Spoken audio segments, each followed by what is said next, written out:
ఇప్పుడు చూడండి ప్రస్తుతానికి చూసుకుంటే దాదాపు కరీంనగర్ ఉమ్మడి జిల్లా వ్యాప్తంగా ఒకవైపు ఇటుక బట్టలు చాలా వరకు చాలా చోట్ల ఉన్నాయి. ఇప్పుడు ప్రస్తుతానికి కొత్తగా కూడా చాలా చోట్ల వెలుస్తున్నాయి. వాళ్ళు అక్రమ ధన సంపాదన కోసం ఇటుక బట్టలు కూడా పెట్టుకుంటున్న పరిస్థితి కనబడుతుంది. దీన్ని ఏ విధంగా చూడొచ్చు అంటారు? ప్రకృతి వనరులను కొల్లగొడుతూ సారవంతమైన నేలను సర్వనాశనం చేస్తూ చుట్టుపక్కల ఉన్న పంట పొలం మండకుండా దుబ్బ బూడిది ఈ సింగరేణి బొగ్గు వాడుతూ చుట్టూ పంట పొలాలను కాలుష్యం చేస్తూ అక్కడ ఇటుక బట్టీలు పెడుతూ అక్కడ చాలా కాలుష్యానికి కారకులవుతున్నారు. భూ సారవంతతను అలాగే నేలలో ఉన్న నీటి శాతాన్ని కూడా తగ్గిస్తున్నారు. ఇది చాలా దారుణమైన విషయం. దీనిపై మైనింగ్ అధికారులు స్పందించాల్సిన అవసరం ఉంది. కానీ మైనింగ్ అధికారులు జిల్లాలనే ఉంటారు, ఏ మండలానికి రారు, ఏ గ్రామానికి రారు.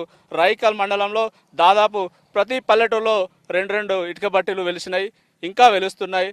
దానికి అక్రమంగా చెరువుల నుంచి విలువైన మట్టి, రైతులు వాడుకోవాల్సిన మట్టిని వీళ్ళు అక్రమంగా తరలిస్తూ సొమ్ము చేసుకుంటూ ఒక్కొక్క ట్రిప్పుకు దాదాపు 18,000 నుంచి 20,000 వరకు ఇటుక ట్రాక్టర్ టిప్పుకు అమ్ముకుంటూ అక్రమ సంపాదనే ధ్యేయంగా ఒక మాఫియాలాగా వీళ్ళు అక్రమాలకు సాగిస్తున్నారు.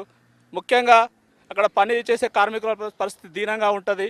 అక్కడ వారికి ఎలాంటి సౌకర్యాలు ఉండవు, వైద్య సౌకర్యం ఉండదు, విద్యా సౌకర్యం ఉండదు, కనీసం కరెంటు బుగ్గ కూడా చక్కగా వెలగదు. అలాంటి దీన పరిస్థితుల్లో ఎక్కడి నుంచో వచ్చిన వలస కార్మికులు అనేక ఇబ్బందులను ఎదుర్కొంటున్నారు. దీనిపై ఇప్పటికైనా అధికారులు స్పందించాలి, తగు చర్యలు తీసుకోవాలి. లేని యెడల మేము ఎంతటి ఉద్యమానికైనా ముందుకెళ్తామని మీ సందర్భంగా నేను చెప్తున్నాను. ఇక్కడ చూసుకుంటే దాదాపు